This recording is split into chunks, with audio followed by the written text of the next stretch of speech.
मेरे चारा कर, मेरे चारा कर, मेरे दर्द की तुझे क्या खबर। मेरे चारा कर, मेरे दर्द की तुझे क्या खबर। तू मेरे सफ़र का शरीक है, नहीं हम सफ़र। मेरे चारा कर, मेरे चारा कर। मेरे हाथ से तेरे हाथ तक वो जो हाथ भर का था फासिला, कई मौसमों में बदल गया। उसे नापते, उसे काटते मेरा सारा वक्त निकल गया। नहीं जिस पे कोई भी नक्शे पा, मेरे सामने है वो राह गुज़र। नहीं जिस पे कोई भी नक्शे पा, मेरे सामने है वो राह गुज़र। मेरे चारा कर, मेरे चारा कर। मेरे दर्द की तुझे क्या खबर। ये जो रेगे दश्ते फिराक है, मेरे रास्ते में बिछी हुई, किसी मोड़ पे ये रुके कहीं। ये जो रात है मेरे चार सू, मगर इसकी कोई सहार नहीं। न छाँव है न समर कोई। मैंने चाँद देखा शजर शजर। मेरे चारा कर, मेरे चारा कर। वाह, मेरे दर्द की तुझे क्या खबर। मेरे चारा कर। अस्सलाम वालेकुम ख़वातीन व हज़रात।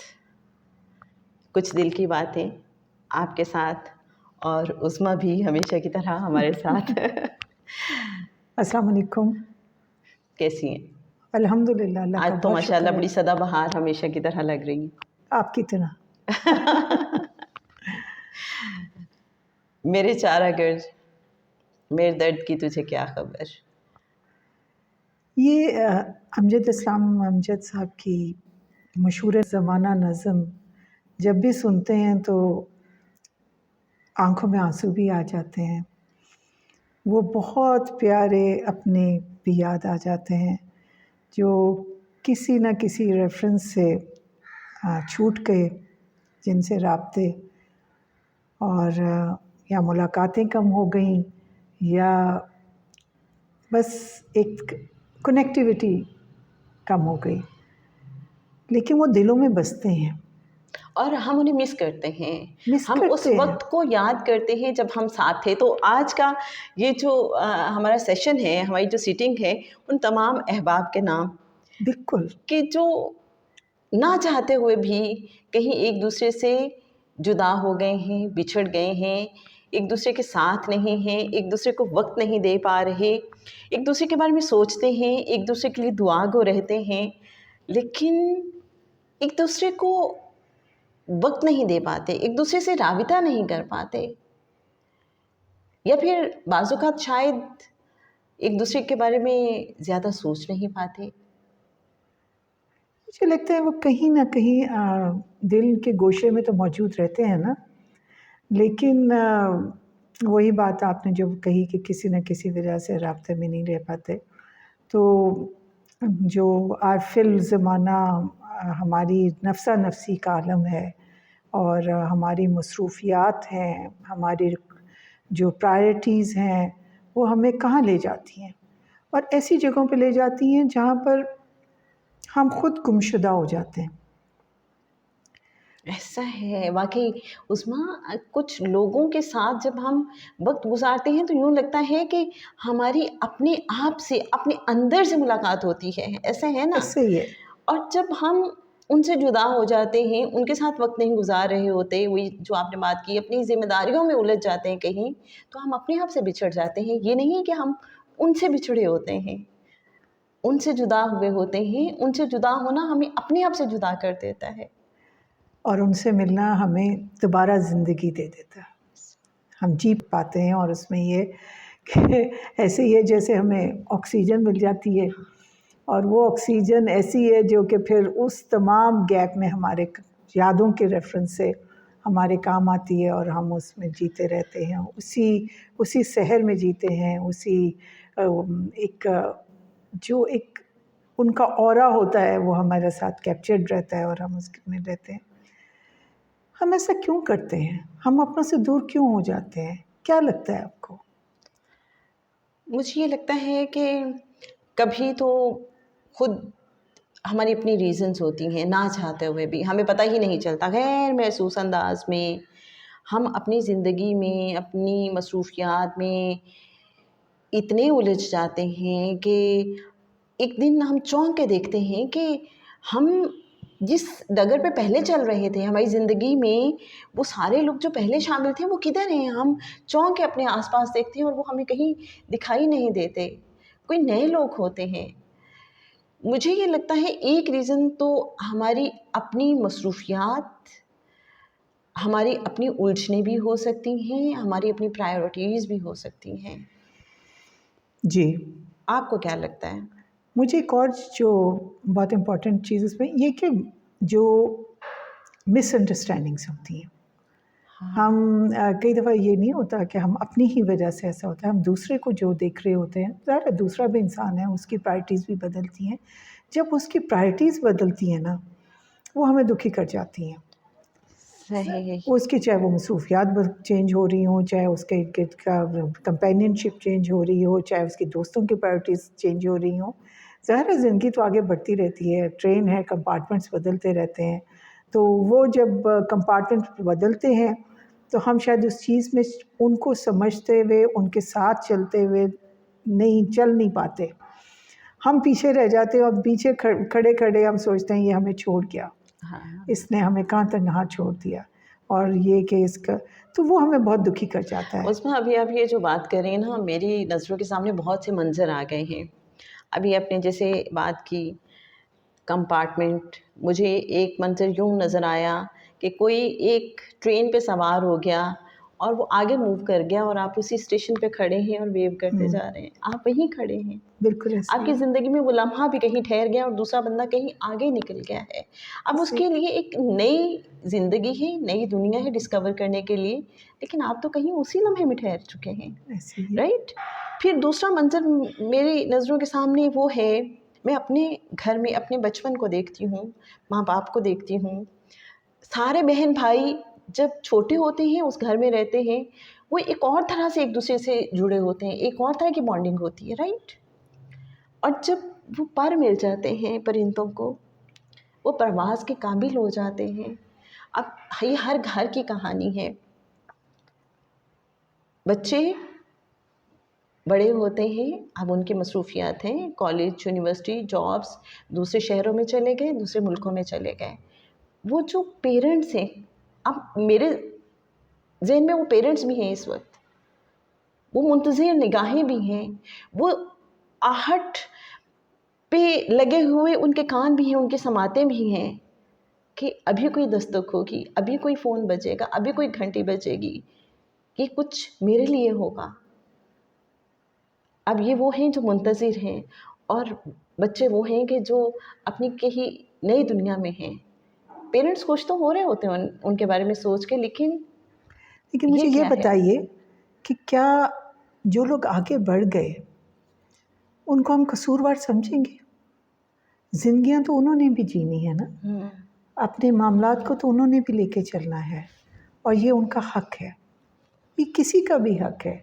अगर कोई दोस्त है और आपसे मोहब्बत करता है और वो वक्त आपका बेहतरीन गुजरा, लेकिन वो बाद में किसी और के साथ उसकी दोस्ती की गुंजाइश नए माहौल के मुताबिक, जहाँ मतलब चेंज ऑफ एनवायरनमेंट के मुताबिक, तो नेचुरल है ना। क्या हम उसको कसूरवार समझेंगे? मुझे ये लगता है उस्मा, बिल्कुल हक है सबका आगे बढ़ना, नई दुनिया एक्सप्लोर करना, लेकिन क्या हमें कभी पीछे पलट के नहीं देखना चाहिए?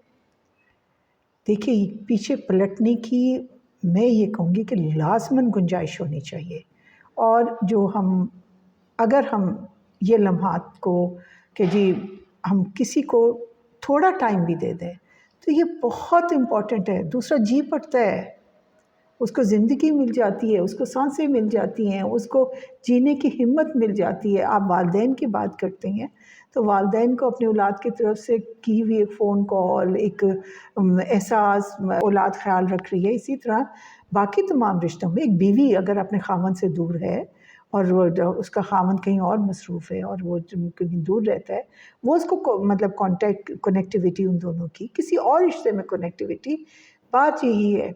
हम मोबाइल के साथ, गैजेट्स के साथ टाइम गुजार लेते हैं, हम अपने ऑफिस एनवायरनमेंट में टाइम गुजार लेते हैं, हम हर चीज़ दुनिया की बाकी भाग दौड़ कर लेते हैं, लेकिन हम अपने प्यारों के लिए अपने वक्त में गुंजाइश निकालनी भूल जाते हैं। आपने जो बात की ना कि अपने आप को मसरूफ़ तो हम रख सकते हैं, हम वक्त गुजार ही लेते हैं, लेकिन हमें कभी कभी एहसासात की ज़रूरत होती है, महसूसात की ज़रूरत होती है, जज्बात की ज़रूरत होती है, एक टच की ज़रूरत होती है, एक मोहब्बत भरे, एक एहसास भरे लहजे की ज़रूरत होती है। बाज़ वक़्त सिर्फ़ किसी का तुम ठीक तो हो ना, वो एक जुमला कि किसी ने मेरे दर्द को महसूस किया। देखें, आप गैजेट्स के साथ वक्त गुजार लें तो वो आपके अंदर की पेन को तो नहीं फ़ील कर सकते ना। बिल्कुल ऐसे ही है। हम उसको मसरूफ़ियत का नाम दे सकते हैं, लेकिन वो कंपेनियनशिप तो नहीं है ना। तो कंपेनियनशिप जो है वो मैटर करती है, और उसके लिए कोई भी आपका एक कॉल आ जाए और वो दूसरा कहे मैं आपको मिस कर रहा हूँ, हाँ। या मुझे आप याद आ रहे हो, नहीं मेरा ये मसला हो रहा था, मुझे था नहीं मैं आपसे बात कर लूँ, और इस किस्म का। तो वो ऐसे लगता है मैं एक मेरा ज़िंदगी का मरहला था, मेरे बहुत मैं ग्रीफ में थी, मेरी वालदा की डेथ हुई थी। तो मुझे याद है कि मेरी एक फ्रेंड बहुत पुरानी, बहुत अरसे से कांटेक्ट नहीं था, तो उसका मुझे कॉल आई, तो उसने मुझे वैसे ही कहा कि तू मुझे बहुत याद आ रही थी। मैंने कहा मैं तुझे बताऊं कि मैं तुझसे बहुत मोहब्बत करती हूँ। हाँ, ये बताना कितना ज़रूरी है। और उसकी वो जुमला मुझे लगा कि जैसे एक डिप्रेशन के दलदल से मैं यस। निकल के एकदम बाहर आ गई। हालांकि और सब भी बहुत मोहब्बत करते थे, मेरी फैमिली, सब कुछ, सब सारा कुछ था, लेकिन एक चीज़ इम्पल्सिवली जो इस तरह हुई, एग्जैक्टली। जो मेरी फ्रेंड मुझे भूल चुकी हुई थी मेरे मुताबिक, तो उसने मुझे ये कहा, तो मैंने कहा नहीं, वो मुझे भूली नहीं है, शी रिमेंबर्स मी। और ये बहुत बड़ी आपके लिए एनर्जी होती है कि कोई आपको दिल से इतना ओन करे कि आपकी तन्हाई को भी महसूस करे और खामोशी से आपके ज़ख्मों पे मरहम भी रखना जानता हो। बिल्कुल, ऐसा है ये ना, अल्लाह की नेमत है। ये अल्लाह की नेमत है। और ऐसे लोग वाकई, जैसे मुझे याद है कोविड के दिनों में मेरी एक फ्रेंड ने बताया कि किसी फ्रेंड को पैनिक अटैक्स होना शुरू हो गए ना, उसे लगा कि मैं बिल्कुल अकेली हूँ, तो दूसरी फ्रेंड ने कहा तुम क्यों घबराती हो, किसी भी तरह के हालात हो मैं तुम्हारे साथ हूँ। और वो कहती है कि मुझे लगा कि बस वो जैसे होता ना, बंदा एक डूबता हुआ बंदा, उसको कोई सहारा मिल जाए, उसका कोई हाथ पकड़ ले, उसे लगे एवरीथिंग इज ओके नाउ। ऐसा है। आप रात को कहीं सफ़र कर रहे हैं अकेले, और कोई आपकी फ्रेंड या आपका कोई रिलेटिव या कोई भाई या बहन, वो आपसे फ़ोन कनेक्टेड रहे, वी आर इन टच, अच्छा अब कहाँ पहुँचे हो, अब कहाँ पहुँचे हो, तो चाहे वो सफ़र कितना ही तन्हाई वाला ना हो, ख़तरनाक हो ना हो, तो आपको लगता है नहीं हम अकेले नहीं हैं। यस। तो वो चीज़ें मतलब सिर्फ़ एक यानी राब्ते की वजह से, एक बताने की वजह से, ये तो नहीं कि वो उड़ के आ जाते हैं और आपका साथ देते हैं और आपके साथ सफ़र में बैठ जाते हैं, लेकिन वो एहसास, असल में वो एहसास होता है जो आपको ज़िंदा रखता है। मुझे ये लगता है जैसे ये जो पौधे होते हैं ना, अगर इनको अटेंशन ना मिले, इनको पानी ना मिले, ये मुरझाने लगते हैं ना ऐसे। यस, और मुझे लगता है इंसान भी मुरझाने लगते हैं, बिल्कुल ऐसे ही है। अंदर से कमज़ोर पड़ने लगते हैं जब उन्हें तवज्जो नहीं मिलती, जब उन्हें लगता है कि किसी को हमारा ख़याल नहीं, हमारी परवाह नहीं है। और ऐसे में वो जो अभी आपने बताया एक फ्रेंड का एक मैसेज, एक जुमला, वो इंसान को ऐसे ही तवाना कर देता है, तरोताज़ा कर देता है, इंसान अंदर से जी उठता है। ऐसा है। आपको उस कॉल के, हालांकि बहुत अरसे बाद भी मेरी उससे मुलाकात नहीं हुई, लेकिन वो कॉल मैंने कैरी की। वो अल्लाह की तरफ से थी। जी वो बिल्कुल। असल में अल्लाह बता रहा होता है कि देखो मैं तुम्हारे साथ हूँ, मैं तुम्हारे पास हूँ। जैसे मुझे एक और टाइम याद आता है, जिन दिनों में लाहौर में बड़े धमाके होते थे, आपको याद है चेरिंग क्रॉस से थोड़ा जी सा जी कुछ जी। फासले पे एक धमाका हुआ था और बहुत ज़ोरदार धमाका हुआ था। एक खातून ने मुझे बताया, कहती मैं बिल्कुल वहाँ पास ही थी और बहुत से बिल्डिंग्स थी, उनको बड़ा नुकसान पहुँचा था, और कहती हैं अब सब इधर उधर भाग रहे थे, ऑब्वियसली जो जिनके प्यारे थे वो उनसे पूछ रहे थे। तो वो खातून कहती हैं कि मैं दूसरे शहर से वहाँ आई हुई थी और कहती हैं कि मेरे दिल में अचानक ये ख़्याल आया कि देखो मुझे तो एक कॉल भी नहीं आई है और मेरे बारे में तो किसी ने सोचा भी नहीं है कि मैं इस वक्त कहाँ पे हूँ और क्या हालात चल रहे हैं। तो कहती है कि एक लम्हे को ये ख़्याल आया और दूसरे ही लम्हे ये ख़्याल आया, जैसे मेरे अंदर से एक आवाज़ आई, मेरे अल्लाह ने मुझे कहा मैं तुम्हारे साथ हूँ ना, घबराती क्यों हो। कहती मुझे इतनी एनर्जी मिली, मुझे इतना हौसला मिला, मेरे अंदर एक ऐसी अजीब सी तवानाई आ गई कि मुझे लगे कि मैं तो अकेले हूँ ही नहीं और मेरे अल्लाह ने जैसे मेरा हाथ पकड़ लिया है। वो एक बहुत डिफरेंट सी फीलिंग थी। तो ये जो चीज़ है ना, ये जो बंदों के ज़रिए अल्लाह कुछ कहलवा रहा होता है तो वो पीछे तो अल्लाह ही होता है। देखिए बेशक पीछे अल्लाह होता है और ये चीज़ तो एक एडमिटेड फैक्ट है कि अल्लाह हर वक्त हमारे साथ है और वो हमारा सबसे बड़ा सहारा है। लेकिन ये जो हमारे इंसानी ताल्लुक़ है ना, वो हमारे लिए बहुत इम्पोर्टेंट होते हैं। Exactly. हमारे लिए जैसे मैंने कहा ना ऑक्सीजन ही है। तो प्लीज़ ये चीज़ें जो है शायद हम कई दफ़ा हम दूसरों के बारे में अज्यूम कर लेते हैं, नहीं वो बहुत मसरूफ़ है, हाँ नहीं उसके इर्द-गिर्द बहुत सारे लोग हैं, नहीं वो एहसास करने के लिए है ना दूसरे, और नहीं उसको मेरी ज़रूरत नहीं है, नहीं मैं उसको ना भी फ़ोन करूँ तो कोई फ़र्क नहीं पड़ता, मेरे होने ना होने से ऐसा नहीं होगा। लेकिन मेरा ख़्याल है ये चांस ले लेना चाहिए। हाँ, हमें अज्यूम नहीं कर लेना चाहिए यस कि उसे मेरी ज़रूरत ही नहीं, हम राब्ता तो करके और देखें। कहीं हो सकता है वो आपके लिए तरस रहा हो अंदर, उसका अंदर तरस रहा हो आपके लिए, वो आपकी आवाज़ सुनने के लिए तरस रहा हो, वो आपको चाह रहा हो, आपकी कंपनी चाह रहा हो, सब लोग उसके पास हों, लेकिन जो आपकी उसके लिए अहमियत है उसका वो कंपार्टमेंट खाली हो। और हो सकता है वो किसी वजह से आपसे कांटेक्ट नहीं कर पा रहा, तो अगर आपके ज़हन में ख़्याल आता है ना, इसका मतलब है कहीं कोई वाइब्स आ रही हैं कि वो इंसान आपको याद कर रहा है। तो अगर वो नहीं राब्ता कर पा रहा तो आप एक हाल चाल की कॉल कर लें जी कि हाँ भाई आप ठीक तो है ना। वही बात है, वो क्या था कि गम बांटने की चीज़ नहीं, फिर भी है दोस्तों, एक दूसरे के हालात से वाकिफ़ रहा करो। तो बेशक अभी जब मैं आपके पास आ रही थी ना उज़मा, तो मैं सोच रही थी कि हाँ, हम अपने लिए तो बहुत से लोगों को कॉल्स करते हैं जब हमारा दिल चाह रहा होता है, जब हमें फ़ुर्सत होती है, जब हमारा गपशप करने को दिल चाह रहा होता है, जब हमें कोई ज़रूरत होती है।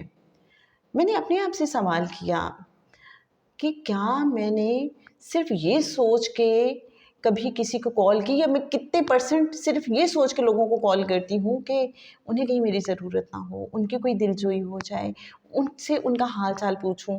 जैसे मेरी अम्मी हैं, तो मेरी कज़न के हवाले से अम्मी मुझे ख़ास तौर पे कहेंगी कि तुम उसे कॉल कर लेना लाज़मी, तुम उसे फ़ोन कर लेना, तुम उससे राब्ते में रहा करो। क्यों? क्योंकि वो जो मेरी कज़न है वो मेरी अम्मी को अम्मी की तरह समझती हैं, क्योंकि उसके पेरेंट्स नहीं हैं और मेरी अम्मी उसके लिए बहुत ज़्यादा कंसर्न है। और वो मेरी जो कज़न है तो वो ख़ास तौर पे मुझे धमकियाँ लगाती हैं कि मैं ना आंटी से कहूँगी कि ये मेरा ख़्याल नहीं रखती। तो ये देखिए, ये मान के रिश्ते होते हैं और हमारी ज़िंदगी में मैं कहती हूँ ये भी बड़ी ब्लेसिंग है कि ऐसे लोग हों जो हमें नोकिंग करते रहें कि तुमने उसका ख़्याल रखना है, तुमने उसका ख़्याल रखना है। और हम खुद भी नॉकिंग करते रहें। ईगो बहुत बड़ा मसला है इसमें। देखें एक दफ़ा कोई आप किसी को कॉल करें, उसने आपको रिस्पॉन्स नहीं दिया, कुछ अर्सा रिस्पॉन्स नहीं दिया, तो आप दोबारा उसको कॉल नहीं करेंगे। ये सोचे बगैर कि हो सकता है कि वो किसी एक्यूट प्रॉब्लम में हो, हाँ, यस। किसी एक्यूट डिप्रेशन में हो और उसको हमें पकड़ के निकालने की ज़रूरत हो कि वो कॉल क्यों नहीं उठा रहा। अगर वो बंदा बातचीत करने वाला है, मिलने-जुलने वाला है, लेकिन वो ऑफ स्क्रीन हो गया है, तो क्यों हो गया? तो मतलब हम इस बारे में बजाय ये कि कंसर्न्ड हों कि अगर हमारा कोई दोस्त ताल्लुक़ रखने वाला है, रिश्तेदार ऐसा है, लेकिन वो अब इन टच नहीं रह रहा, तो हम बजाय ये सोचें नहीं बड़ा प्राउड हो गया, नहीं बड़ा इसको अपनी बस अब सब चीज़ें ठीक है ना, फैमिली में मसरूफ़ है तो बस तो ठीक है, इसको ज़रूरत ही नहीं ना, इसने हमें बस एक दफ़ डस्टबिन में डाल दिया है। ऐसा नहीं होता। ऐसा नहीं होता, आपने बिल्कुल, और ये बहुत बड़ी फैक्ट है। और हमने अपने आस-पास देखा कि लोग जब किसी डिप्रेशन में होते हैं ना, ख़ास तौर पे, उनका किसी से बात करने को दिल नहीं चाह रहा होता, किसी से मिलने को दिल नहीं चाह रहा होता, वो अपने आप को अकेला कर देते। बाज़-औक़ात वो सारे काम कर रहे होते हैं, वो फैमिली के जी, साथ बज़ाहिर हमें नज़र आते हैं कि जी, भई ये बड़े जी, मसरूफ़ हैं और जी, भई जी। बज़ाहिर तो इनकी ज़िंदगी बड़ी ज़बरदस्त गुज़र रही है, लेकिन भई अंदर का अकेलापन वो आपका अपना ही कोई समझ सकता है, वो किसी को बता नहीं रहे होते। वो अंदर रोज़ मर रहे होते वो हैं अंदर रोज़ रोज़ क्या लम्हा व लम्हा मर रहे होते हैं, ऐसे ही, और उन्हें किसी ऐसे ही अपने की ज़रूरत होती है। बिल्कुल ऐसे ही है। और ये हमारा फ़र्ज़ बनता है, हमारा पता फ़र्ज़ क्या, हमारी लायबिलिटी है ये। मुझे ये लायबिलिटी इन द हाँ, सेंस है कि जो वक्त हमने अच्छा वक्त उनके साथ गुजारा है, ठीक है आप बहुत अच्छे होंगे, आपने उनसे बहुत मोहब्बत की होगी, आपने उसके लिए एफ़र्ट की होगी इस रिश्ते ताल्लुक़ के लिए, लेकिन उसने भी तो की होगी ना, उसने भी तो कोई कुर्बानी दी होगी, उसने भी अपना वक्त निकाला होगा, उसने भी आपसे शदीद मोहब्बत की होगी। तो फिर क्यों तन्हा छोड़ देते हैं हम अपनों को? क्यों उनको, हम ये सोचते हैं कि बस इनको तैरना आ गया इस समुंदर में, हाँ, और वो खुद तैर रहे हैं और बहुत अच्छा तैर रहे हैं और दूसरों को भी बचा रहे हैं और सब कुछ कर रहे हैं। नहीं, वो थक चुके हैं, उन्हें आपकी ज़रूरत है। मुझे लगता है ये उस ताल्लुक़ का हक होता है कि ख़्याल रखा जाए। बिल्कुल ऐसे ही है। और वो जो कहते हैं ना कि असल दोस्त वो होता है कि जब दूसरा दोस्त ये कहेगा ना मुझे अकेला छोड़ दो, तो उससे और ज़्यादा करीब हो जाए।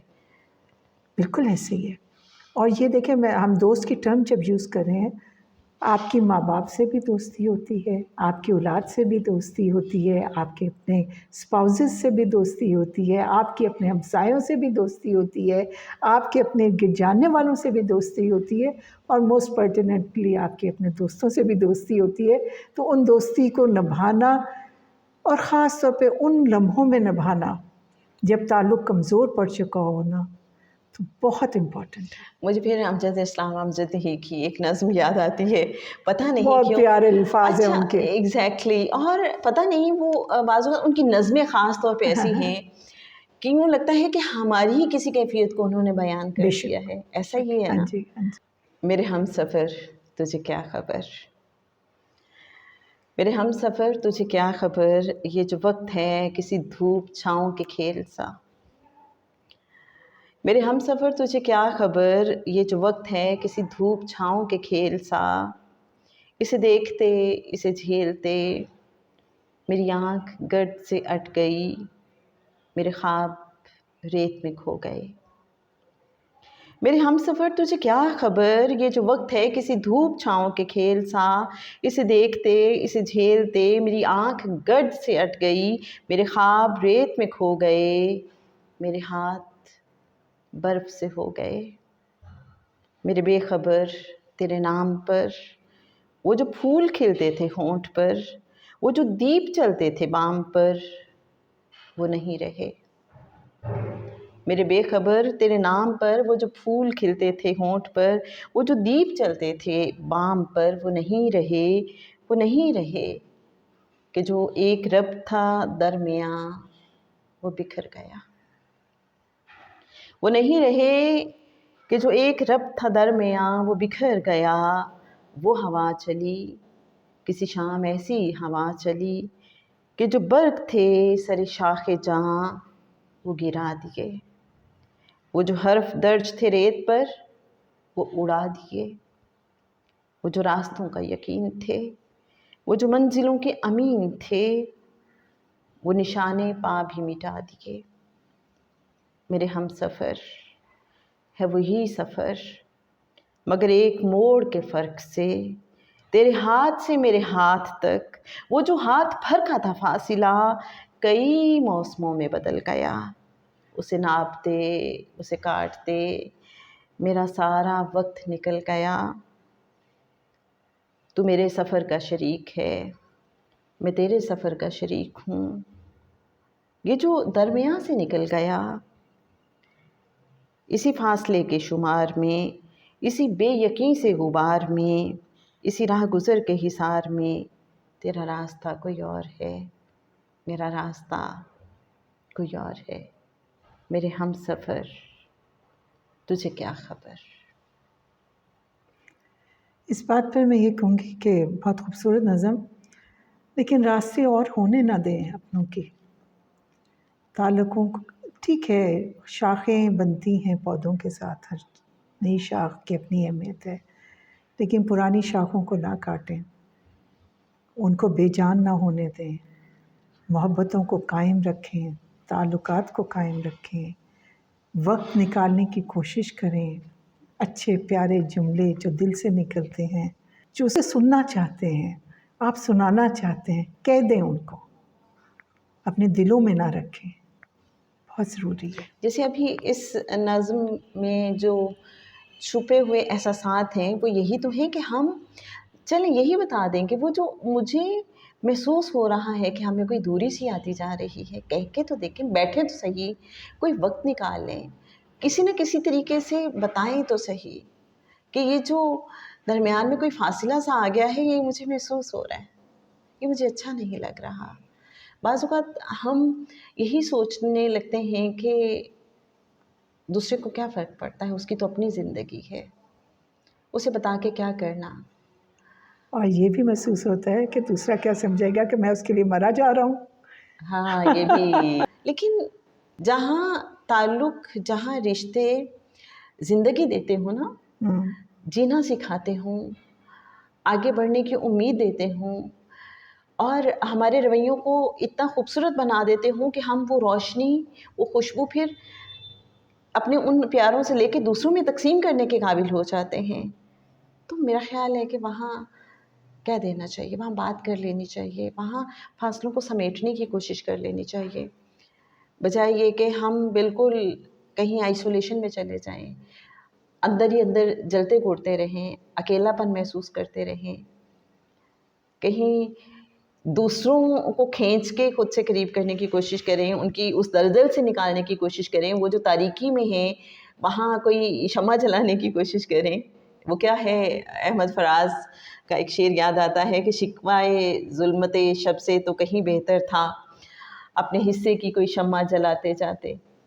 तो मुझे ये लगता है कि ये ना सोचें कि दूसरा क्या कर रहा है, अपने हिस्से की कोई शम्मा जला दें, दूसरे ने राब्ता नहीं किया, हम कर लें। बिल्कुल ठीक कह रही हैं। ताल्लुक़ ख़त्म नहीं होने चाहिए, कायम रहने चाहिए। मोहब्बतें बहुत प्यारी हैं, प्यार बहुत प्यारी चीज़ है, दोस्ती बहुत प्यारी चीज़ है, हमारी ज़िंदगी का एसेंशियल्स हैं ये सब चीज़ें। तो कोई बात नहीं, थोड़ा वक्त निकाल लीजिए, एक मुस्कुराहट, एक प्यार की जप्फी, प्यारे अल्फाज की जप्फी डाल लीजिए एक दूसरे को, खुश रहें आप। और चलते-चलते बस ये कि मुझे ऐसे लोग भी याद आते हैं, जब आप दूसरों के लिए बहुत पॉज़िटिव रहते हैं, हमेशा अच्छा सोचते हैं, दुआगो रहते हैं, तो उन लोगों तक वो वाइब्स लाज़मी पहुँचती हैं। मुश्किल वक़्त उन पे आता है ना, तो वो एकदम से आपको कॉल करेंगे, तो उस टाइम पे भी अवेलेबल होना बहुत ज़रूरी है। वहाँ उन्हें ये शिकवा ना करने बैठ जाएँ कि अब आपको आ गया मेरा ख़याल। उस टाइम पे उनके लिए ऐसे ही अवेलेबल हो जाएँ जैसे दरमियान में कोई गैप ही नहीं आया था। और उनकी बात को भी सुनें, उनके ज़ख्म पे मरहम भी रखें और महसूस करें कि अब इन्हें मेरी ज़रूरत है, तो बस मुझे इनके लिए दस्तयाब रहना है और इनके लिए तसल्ली का बाइस बनना है। और मुझे लगता है कि अगर हम ऐसा सोचते हैं, तो ये सिर्फ़ अल्लाह के करम से मुमकिन है। बंदे की अपनी तो कोई हैसियत औकात नहीं है कि वो दूसरों के लिए कुछ कर सके। तो मुझे लगता है कि अल्लाह का प्यार होता है कि अल्लाह अपने बंदे के दिल में किसी का एहसास डालता है। I always agree with you. तो जनाब, बस चलते-चलते ये कहना है कि मसरूफ़ थे तो बारिशें बेरंग सी लगीं, फ़ुर्सत मिली तो कौसे क़ज़ा ढूँढते रहे। तो ये ना हो कि जब हम मसरूफ़ हों तो हम दूसरों को इग्नोर करते रहें और जब हमारे पास वक्त हो तो फिर हम बीते ज़मानों की सिर्फ़ यादें ही अपने पास रखें। बेहतरीन बात तो ये होगी कि वो सारे प्यारे भी हमारे आस-पास हों। क्या कहते हैं आप? ज़रूर शेयर कीजिएगा। अल्लाहुम्मा सल्ली अला सय्यदिना व मौलाना मुहम्मदिन मादिनिल जूदी वल करम व अला आलिहि व बारिक व सल्लिम। उज़्मा को और हमें कुछ दिल की बातें से इजाज़त दीजिए। अल्लाह हाफ़िज़। अल्लाह हाफ़िज़।